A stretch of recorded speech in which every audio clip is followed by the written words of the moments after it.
Saya sudah jelaskan ya waktu itu ya, bagaimana julukan Al-Amin kan muncul ya. Yang jelas Nabi SAW pada saat itu beliau memiliki strategi perdagangan yang sangat luar biasa, karena beliau berdagang, mengambil barang dari orang lain, menyelesaikannya dengan cash walaupun sedikit, kemudian beliau berkeliling untuk membagikan barang-barang dagangannya. Dan karena beliau jujur, apapun yang ditanya tentang produk tersebut, maka beliau selalu menjawabnya. Dan itu tentu setelah Islam, ada sabda Nabi SAW, setelah masa penobatan kenabian, ada nanti beliau menyampaikan hadis Nabi hadis beliau yang berbunyi SAW, ya, siapa yang transparan dan terbuka dalam transaksinya, maka Allah akan berkahi transaksi keduanya.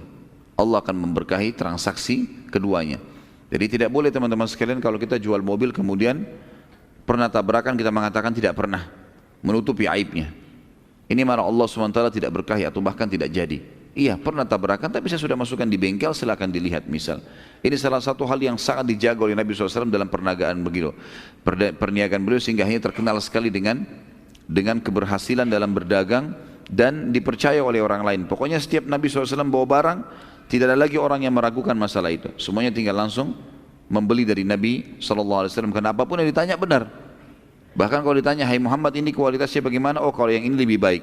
Oh kalau kualitas dagangannya si fulan lebih baik. Kalau saya punya nomor 2-nya atau nomor 3-nya atau lebih di bawah daripada itu. Yang jelas disampaikan apa adanya. Maka orang pun suka berinteraksi dengan Nabi SAW. Pada saat itu teman-teman sekalian, banyak orang akhirnya menambahkan modal. Seperti kita tahu kalau ada orang jujur, biasanya orang datang kepada dia, kau butuh modal berapa, bagaimana cara kerjasama, karena orang yang terkenal dengan kejujurannya. Maka banyak pedagang-pedagang Mekah yang datang kemudian menawarkan kepada Nabi SAW untuk menitipkan modal mereka. Mulailah Nabi SAW bertambah modalnya, kemudian melakukan hal yang sama. Nabi SAW dengan transparan, semua kelebihan produk, adapun kekurangannya disebutkan. Seperti ini dan seperti itu. Jadi orang jadi tambah ramai membelanjakan barang Nabi SAW. Akhirnya beliau terfikir untuk mengekspansi bisnisnya keluar dari Mekah. Pada saat itu, karena beliau menganggap Mekah sudah cukup dikuasain oleh beliau, maka beliau SAW dan melihat modal yang sangat banyak, coba mengekspansi keluar Mekah. Selama ini beliau selalu ambil dari pedagang-pedagang Mekah saja yang besar-besar. Kalau kita mungkin pemilik-pemilik perusahaan besar sekarang Nabi SAW ingin mengembangkan lebih besar lagi ke perusahaan-perusahaan lah kalau kita sekarang ya, punya perusahaan sendiri. Maka Nabi SAW mengambil modal-modal tersebut kemudian mulai pergi ke negeri Syam, dagang di negeri Syam, ikuti orang-orang Quraisy. Orang-orang Quraisy bawa modal dari Mekah, beli barang negeri Syam, kembalikan lagi ke Mekah, gitu kan. Nanti barang dijual di Mekah, tapi mereka pergi ke negeri Syam membawa uang saja, membawa uang, membawa emas, mereka tidak bawa produk. Nabi SAW waktu itu mengatur satu strategi yang berbeda. Orang Mekah belum ada yang melakukannya. Semua modal beliau dibelikan produk-produk Mekah, apa saja yang bisa dibawa dibeli oleh Nabi SAW. Semua uang itu, semua modal dijadikan benda. Kemudian beliau bawa ke negeri Syam, lalu beliau berdagang di negeri Syam, barang-barang Mekah itu. Orang-orang di negeri Syam tidak mengenal produk Mekah selama ini. Akhirnya dibelilah oleh orang Syam dan Nabi SAW mendapatkan keuntungan. Lalu dengan uang keuntungan itu beliau beli lagi barang dari negeri Syam dibawa ke Mekah, sehingga double keuntungannya. Makin masyhurlah nama Nabi SAW. Akhirnya bergabunglah seorang wanita kaya Mekah, Khadijah radhiyallahu anha. Pada saat itu tentunya belum masuk Islam, belum ada Islam. Dan dikatakan dalam buku-buku sejarah, Khadijah ini teman-teman sekalian memiliki harta sendirian dia itu lebih banyak atau bahkan berimbang dengan hartanya seluruh pedagang Mekah, saking kayanya gitu kan. Orang terkaya Mekah, hartanya Khadijah radhiyallahu anha sendiri, digabung semua pedagang-pedagang Mekah hartanya itu baru sama dengan hartanya Khadijah, bahkan Khadijah mungkin lebih banyak daripada itu. Khadijah pun akhirnya menitipkan hartanya kepada Nabi SAW, coba ya. Dan Khadijah ingin memastikan tentang kejujuran yang terkenal itu. Beliau menitipkan seseorang yang bernama Maisarah. Maisarah ini sahaya, hamba sahayanya beliau. Kemudian menitipkan kepada Nabi SAW. Maisarah selama perjalanan terkagum-kagum dengan Nabi SAW. Di antara yang membuat dia sangat kagum adalah beberapa fenomena alam yang terjadi dan bagaimana akhlaknya Nabi SAW. Di antaranya adalah perilaku Nabi SAW dengan Maisarah beda sekali dengan perilaku siapapun pada saat itu yang menjadi majikan atau tuan bagi seluruh sahaya. Kebanyakan mereka tuh kasar berkata-kata, suka perintah-perintah sembarangan, kadang-kadang sering dipukul, kadang-kadang marah sedikit nggak diberikan makan, gitu kan. Kemudian kalaupun ada keuntungan, ada segala, tidak pernah ada bagi, tidak ada sesuatu yang dikasih, gitu. Maka berbeda sekali dengan Nabi SAW. Nabi kalau makan, panggil Maisarah makan bersama-sama. Nabi SAW kalau istirahat, panggil Maisarah istirahat di sebelahnya. Nabi SAW mengajak ngomong seperti temannya sendiri. Selalu saja begitu, dari pergi sampai pulang. Perjalanan dari Mekah ke negeri Syam sebulan, gitu kan? Itu pun kalau menggunakan kuda yang tercepat. Kalau orang membawa kafilah dagangan lambat, bisa 2 bulan perjalanan. Jadi selama 2 bulan perjalanan, Nabi SAW selalu bermuamalah yang baik dengan dia. Pulang juga begitu.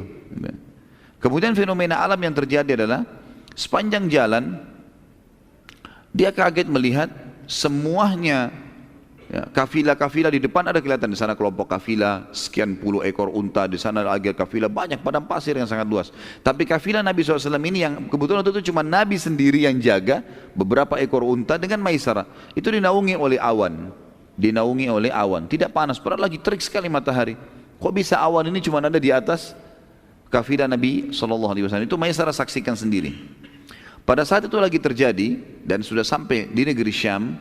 Kalau teman-teman masih ingat kisah Bahira, ya, pendeta yang pada saat melihat tanda kenabian Nabi SAW di umur 12 tahun itu, subhanallah, dengan hikmah Allah, Nabi SAW pada saat itu umurnya sudah sekitar 24 tahun SAW, itu lewat di depan gereja yang sama, gereja yang dulu dimiliki oleh Bahira, tapi Bahira sudah meninggal dunia. Dan banyak murid-muridnya Bahira situ, pendeta-pendeta yang lain yang sudah memang terbina oleh Bahira ini. Dan selalu diingatkan oleh Bahira, ingat ini masa keluarnya kenabian, dan perhatikan baik-baik kafilah-kafilah Arab itu, karena Nabi terakhir itu akan keluar dari kota Mekah sana. Ini kafilah-kafilah mereka yang sering bolak-balik, perhatikan baik-baik. Kalau ada kejadian-kejadian yang unik, maka pastikan apakah ada di antara mereka manusia yang sedang kita cari itu. Salah satu pimpinan pendeta pada saat itu melakukan hal yang Bahira sering lakukan. Setiap hari nongol di jendela gereja ngelihat kafilah-kafilah yang lewat, karena memang ini jalurnya mereka lewat, gitu kan. Terkagetkan pendeta ini pada saat melihat kafilah Nabi SAW. Ini kafilah satu-satunya yang cuma 2 orang, untanya banyak sekali, tapi cuma 2 orang, dan semua kelihatan dari jauh, matahari lagi terang, semuanya kafilah yang berserakan yang sangat banyak. Beda dengan kafilah Nabi SAW, ini ada awan di atasnya menaunginya. Dan ada sebuah pohon di sebelah gereja. Konon ceritanya para Bahira dan temannya ini membangun gereja di situ karena mengetahui tentang histori pohon itu. Histori pohon itu disebutkan dalam Injil, dinukil oleh para penginjil ini sebelum Nabi SAW diutus tentunya. Kalau ada pohon di situ, yang pohon ini mereka tahu semua nabi turun di situ. Pohon ini setiap nabi pasti akan mampir di pohon itu, dan pohon ini subhanallah dengan hikmah Allah tidak pernah ada yang mampir di situ kecuali nabi-nabi, gitu kan.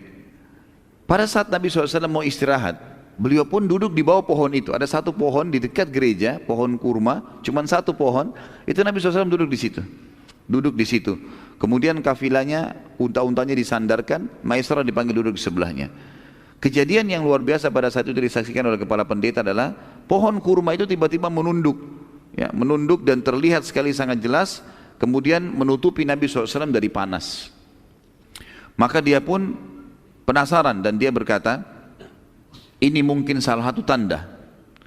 Dia pun akhirnya keluar, kemudian coba melihat peluang kapan Nabi SAW berpisah dengan Maisarah. Maisarah sempat pamit sama Nabi SAW, ingin mencari, kalau kita mungkin tempat buang air gitu kan, keluar.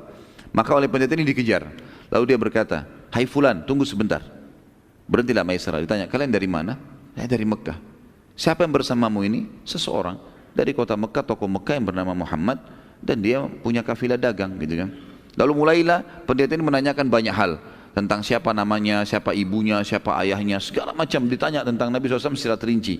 Dan semua yang dijelaskan oleh Maisarah yang dia tahu, kalau dia adalah keturunan yang baik, ibunya meninggal pada saat dia masih 6 tahun, ayahnya meninggal pada saat dia di rahim ibunya, kakeknya bina, sekarang bersama pamannya, dan seterusnya, gitu kan. Dan dia terkenal sekali dengan julukan Al-Amin di Mekah. Semua ini ciri-ciri disebutkan yang diketahui oleh pendeta ini adalah ciri kenabian. Lalu kemudian pendeta ini pun setelah pertanyaan yang banyak kepada Maisarah dan dia penasaran, maka dia mengatakan, baiklah kalau begitu, saya berterima kasih atas pendapatmu ini dan saya coba ya akan menyampaikan kepada teman-teman di dalam gereja gitu. Terus si Maisarah bilang, sebentar, boleh saya nanya enggak? Iya. Apa rahasia pertanyaan Anda tadi? Kenapa Anda bertanya seperti itu? Lalu dia mengatakan, pendeta itu mengatakan, dan ini membuat Maisarah kaget, dan nanti ini yang akan disampaikan kepada Khadijah pada saat pulang ke Mekah yang mendorong Khadijah mau menikah dengan Nabi sallallahu alaihi wasallam. Salah satu faktornya itu. Maka dia mengatakan, ketahuilah wahai anak muda, karena Maisarah masih muda, masih belasan tahun berumur seperti ini, di bawah sedikit dari Nabi SAW.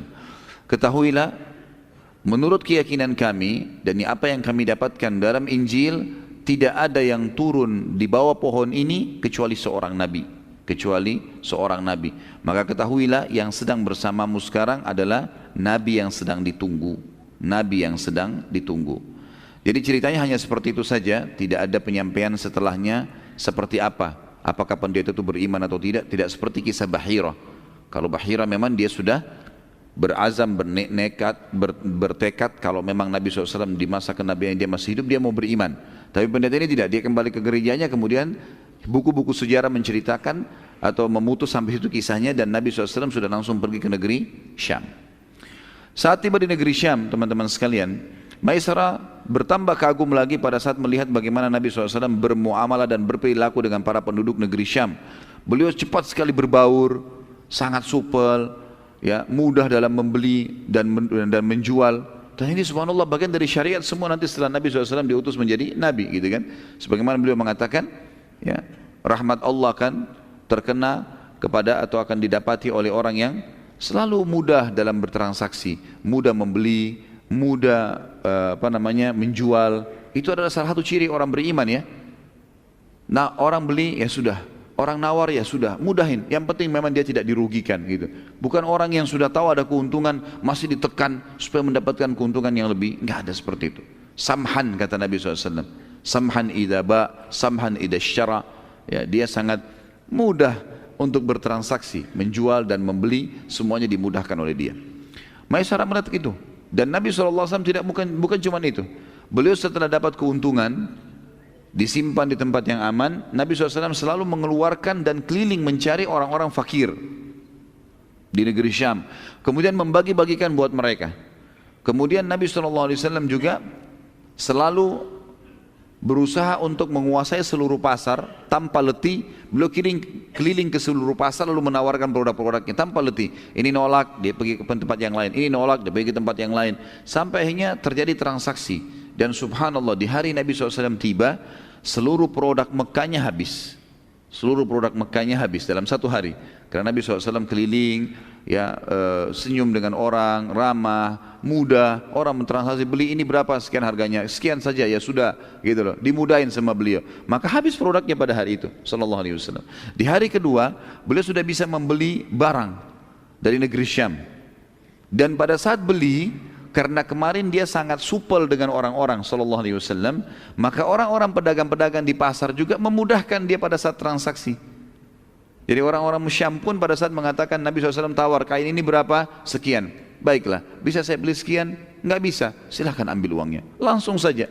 Maka di hari kedua saja Nabi SAW sudah berhasil membeli seluruh produk yang dibutuhkan dari uang yang ada. Sehingga kafilah Nabi SAW lebih dulu kembali ke Mekah. Dan ini tidak pernah terjadi dalam kafilah-kafilah Quraisy, karena mereka selalu tinggal di negeri Syam lama. Mereka duduk-duduk dulu, mereka mabuk-mabuk, mereka bermain perempuan, mereka segala macam, sudah menjadi tradisi jahiliyah. Kemudian nanti mereka sudah 2 minggu, 3 minggu baru mereka balik ke Mekah, gitu kan. Jadi pelan-pelan mereka berdagang. Nabi SAW tidak, cepat bekerja dan cepat juga menyelesaikannya, selesai mengeksekusinya. Pulanglah Nabi SAW bersama Maisarah menuju ke Mekah. Pada saat tiba di Mekah, karena kafilah-kafilah dagang Quraisy belum tiba, dan sudah menjadi tradisi juga di Mekah teman-teman sekalian, kalau ada kafilah datang, maka ada orang-orang tertentu, penjaga-penjaga pintu gerbang Mekah itu mengiklankan dengan suara keras, wahai Quraisy, kafilah dagang ada yang datang gitu. Maka orang-orang Quraisy pada ngumpul. Jadi sebelum masuk pasar mereka sudah keroyokin tuh apa yang mereka mau beli di situ. Gak ada yang sisa baru dijual di pasar. Kafilah Nabi SAW datang, dan ini bukan waktu datangnya kafilah Quraisy. Waktunya sudah mereka tahu lah, sekian waktu datang kafilah, baru mereka datang. Mereka kaget, kok ada kafilah datang nih. Kemudian mereka datang, gitu kan?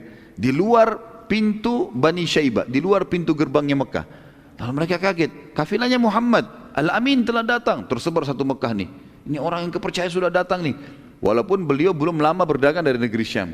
Mereka tanya, hai Muhammad, barang dagangan Syam? Kata Muhammad SAW, iya. Boleh kami transaksi? Silahkan. Mulailah mereka memilih produk yang mereka mau. Ini ya Muhammad berapa? Sekian. Baiklah, bisa sekian? Silahkan. Dihabisin. Dalam hitungan satu hari itu juga, dagangan Nabi SAW habis. Gitu.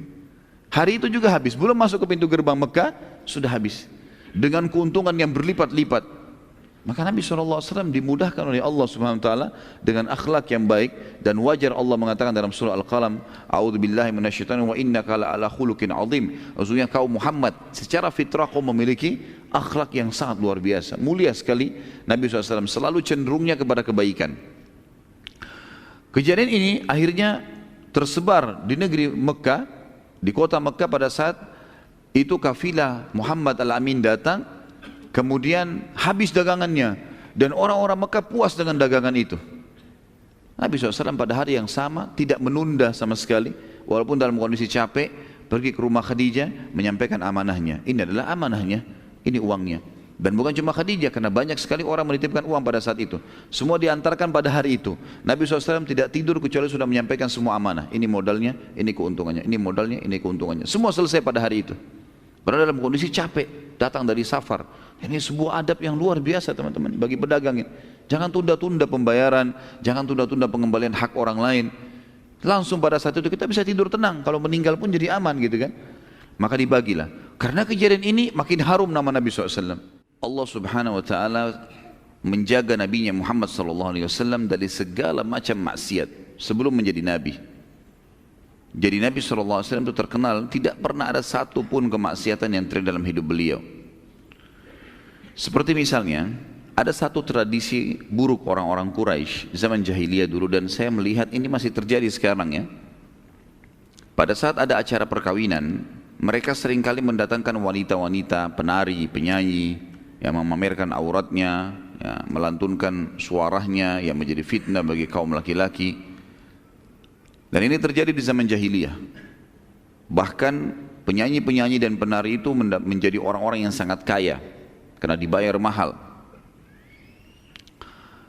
Nabi SAW waktu lagi mengembala kambing, dan beliau dari kecil tidak pernah ikutin acara seperti ini. Sempat teman-temannya datang dan menceritakan, hai Muhammad, acara perkawinan di Mekah ini penuh dengan begini dan begitu, makanan, minuman, dan terakhir disebutkan wanita-wanita yang menari-menari dan seterusnya. Kemudian Nabi SAW mengatakan, saya tidak pernah tahu itu dalam kehidupan saya, tapi saya coba ingin mengetahui bagaimana keadaannya. Ini belum sebelum jadi Nabi ya.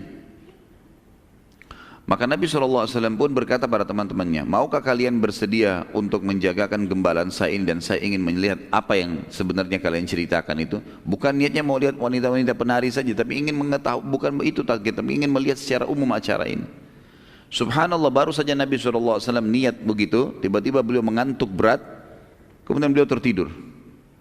Tidak bisa, tertidur. Hari kedua, tertidur lagi. Hari ketiga, tertidur lagi. 3 hari berturut-turut Nabi SAW ingin melihat bagaimana pesta perkawinan orang-orang Mekah. Beliau selalu tertidur, dan ini disebutkan dalam sebagian buku-buku sirah, tidak semuanya. Dan ini menandakan Allah Subhanahu Wa Taala menjaga, dan setelah itu tidak ada satupun ya, atau tidak lagi Nabi SAW ingin mendatanginya. Beliau mengatakan di dalam dirinya sendiri, kalau memang sudah 3 kali saya tertidur, berarti menandakan ini tidak boleh saya melihatnya. Sudah Nabi SAW tidak pernah lihat. Di antara hal yang lain teman-teman sekalian, tradisi jahiliyah, Amr bin Luhai yang dulu saya pernah sebutkan, dia mendatangkan patung di Mekah, dia menerapkan beragam macam peraturan. Ada salah satu peraturan yang kita tidak bisa juga bahasakan itu unik ya, tapi buruk ya. Peraturan itu adalah orang-orang Mekah disuruh menjahit baju-baju khusus untuk tawaf. Khusus untuk tawaf. Dan nanti berkembang, siapapun yang masuk ke Mekah disuruh untuk membeli dan memakai baju hasil buatan masyarakat Mekah.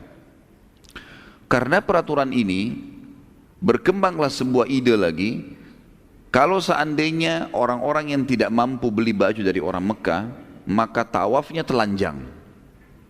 Tawafnya telanjang, gitu kan?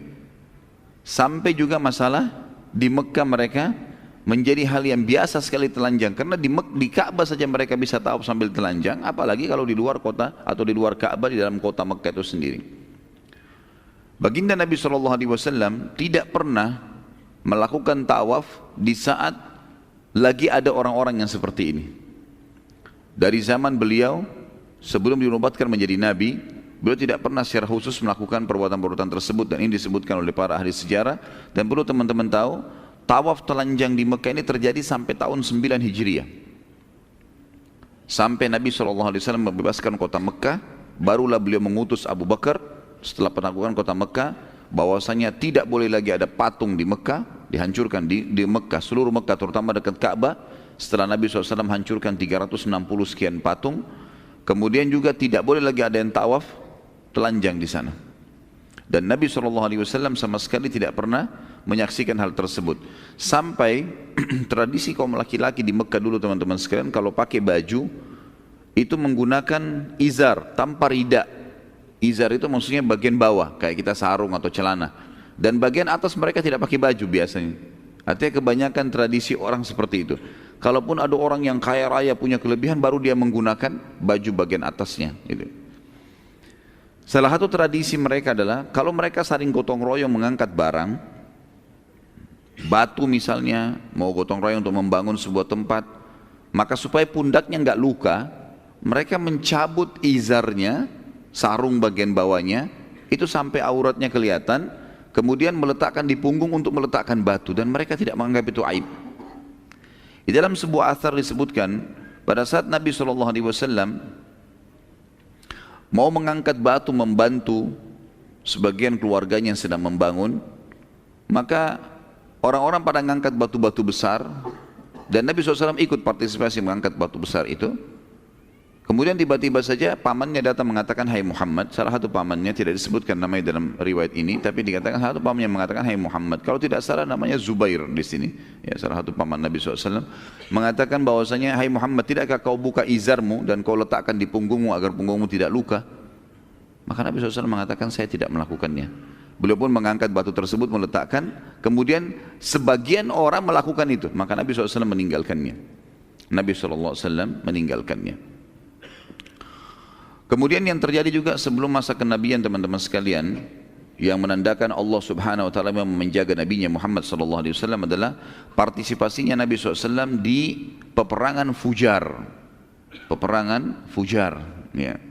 Dan ini tentu teman-teman harus kita rentet historinya ya. Dari zaman beliau masih kecil, bagaimana beliau hidup yatim, kemudian bagaimana beliau belajar kepemimpinan setelah dibina atau dididik oleh kakeknya Abdul Muttalib selama 2 tahun dari 6 tahun. Karena ibunya meninggal pada saat beliau SAW berumur 6 tahun. 6 tahun sampai 8 tahun pamannya, kakeknya Abdul Muttalib yang merupakan Raja Mekah pada saat itu, atau yang merupakan pemimpin Mekah, yang Nabi SAW dibawa naungannya, dan Nabi hadir di majelis-majelisnya dalam memecahkan perkara-perkara orang Mekah, dilatih oleh Allah secara histori kehidupan untuk menjadi seorang pemimpin. Kemudian dibina oleh pamannya yang Abu Talib dari umur 8 tahun tadi sampai menikah dengan Khadijah umur 25 tahun. Dan ada 2 fase di situ. Fase pertama adalah mengembala kambing sampai umur 21 tahun, 21 sampai 25 berdagang. Tapi di sini Abu Talib orang yang sangat miskin, tidak punya harta yang banyak, dan kalaupun ada hartanya dihabiskan untuk memberikan minum jemaah haji pada saat itu, atau makanan jemaah haji.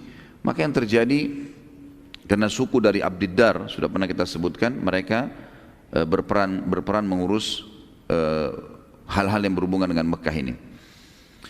Nabi SAW belajar bagaimana menghadapi kehidupan yang susah pada saat itu. Jadi hidup dengan Abu Talib. Kemudian juga Nabi SAW dilatih oleh Allah untuk tidak berbuat kemaksiatan sebagaimana sudah saya sebutkan tadi.